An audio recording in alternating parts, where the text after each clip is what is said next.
So, the recommendation that I would make, if you're putting a piece together, don't just think about a photograph as the visual. What other elements are in there?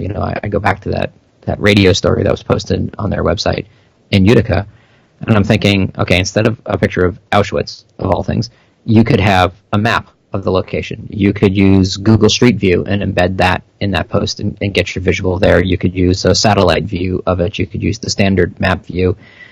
One of the things in the webinar that I did last year that I recommended is that, and some other folks have recommended this as well, is, if you're going to be in a community, go ahead and go out and photograph all the landmarks once a year. You got a college, go make a bunch of images on the college campus. You got police stations, police cars, fire trucks. You can have, Athens, Clark County police cruisers shot from 6 or 8 different angles, going left, going right, during the daytime, during the nighttime.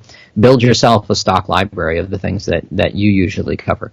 Again, we're talking about journalism organizations here, and folks who are covering breaking news situations, general news situations, features, politics, school districts, and things like that. So I think having your own self-sourced library of images is something that, you're always going to have a slow news day, or you're going to be going to the police station for a news conference. Go ahead and walk through the parking lot and photograph 5 different cruisers and stick them in a library someplace. Yeah, no, I agree. I mean, if you want to do real journalism and you're trying to do it in a small scale, like for your blog or something like that, do it small scale. Like cover your town, cover your local area where you can, if necessary, go out to a place with your camera, even if it's a point and shoot or if it's your cell phone even, and get that photograph. A friend of mine actually started a news agency in Africa. He was on a mission there and he decided to stay there, and he, because nobody was reporting on what was going on. It was like a war-torn area and people were dying, stuff like that. So he actually built a news agency from scratch. He had no, journalism background, but he built one from scratch, just basically giving cameras and giving training and having these people take pictures and stuff, because no one was covering their story, but they could cover their own story. And I would say, like what your wife is doing, and probably better if anyone is trying to do something like more general interest stuff, is to go to like one of these iStock, photos sites that just give you generic imagery of couples and people and all that fun stuff that you can use for any story. Or hands holding, smoking cigarettes. Yeah, there you go. Yeah, our favorite things to get for television news, right? Yeah. Or my favorite one is the guy who's standing on a couch vacuuming the couch in a business suit. Yeah. I don't know what that's supposed to tell. I thought at one point in time that maybe I should do stock photography because I could just do ridiculous things and make lots of money. It turns out that you do ridiculous things and you don't make any money off of it. The stock photo market is much further down than it used to be. If you gotten back into it when it first started, that was the place to go. But I do want to say one thing, and you say like use a picture from Google Satellite, Google Images. Well, all that stuff is copyright Google. Are you now violating copyright? Well, okay. So let me be clear here. If you go to Google Maps, if you go to Street View, there is a button in there that allows you to get an embed code. And you are allowed to embed that stuff onto your website. You can't screen cap it and put it on there, but you can embed it. That is within the terms of service for Google. Okay. You can go ahead and you can read that. They've made that stuff publicly available so that you can link back into that stuff. They don't want you screen capping it and sticking it on your own website. So I did not tell you to do anything that would violate any copyrights in any way, shape, or form. So I want to make sure as a guy who jumps up and down on my students about copyright issues all the time, I am the last person that's going to tell you to go violate copyright. There you go. That's good. For sure. Yeah. I didn't want to get a gotcha on Mark Johnson. Be like, I'm pretty sure somebody's going to get me on something at some point in time. But it's not a matter of if, it's just a matter of when. That's Yeah.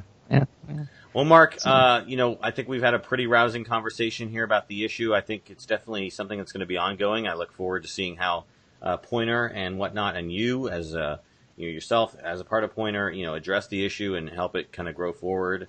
I'm going to definitely read the article that you mentioned and stuff like that. So it's good to see Poynter addressing the issue, and because if they're not going to address it, then we kind of lost the fight right there, right? That's one that's not fighting for us. The National Press Photographers Association is the largest association for photojournalists in the world. I've been a member for 2.5 decades, I think, at this point in time. They are the voice of visual journalists. The problem is that Poynter is the voice of all the other journalists as well, and Poynter carries a lot of weight in newsrooms. And so getting them to pay attention to this issue, even if the start was a little rocky, I think this is going to be beneficial for all of us. And I just want to reiterate that if we stand and scream in the darkroom, nobody's going to hear us. We have to start these conversations. We have to be the ones that are talking to our colleagues in newsrooms, that are talking to the clients who hire us for some things and use generic stock art for other things. Right. We need to make the case for ethical, credible, defensible journalism. Absolutely. Good words. Well said, Mark. I'll make sure to quote you on that and then put that into my quoting system for later on when another agency... Wait, are you stealing my idea now? Come on. Hey, you didn't copyright. You didn't trademark that yet. No. Well, wait, you recorded this, right? Therefore, it's fixed in a tangible form, and it's copywritten. So you're right. You're right. That's a weak argument right there. Well, I look forward to getting quotes from your future website that you create. There we go. Anyways, all right, Mark. Well, that's it for our show, our special episode this evening. Is there anything you'd like to direct folks to so they can find out more about your work? I blog regularly, not as much as I used to, at visualjournalism.info. That's .info. I would recommend everybody pay attention to both the Poynter Institute and the National Press Photographers Association. Both of those are two powerful, important organizations out there, and I'm really hoping that this builds more bridges for us. Like I said before, we have a habit of burning bridges down. I really want to build more bridges.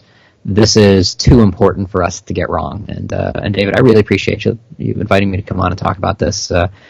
If you read my post last week, I'm pretty passionate about this. It's just way too important for us to get wrong. Definitely, very passionate. Just a little bit passionate. Yeah, very passionate. Just I got to do something on a Friday afternoon. That's what I did last Friday. There you go.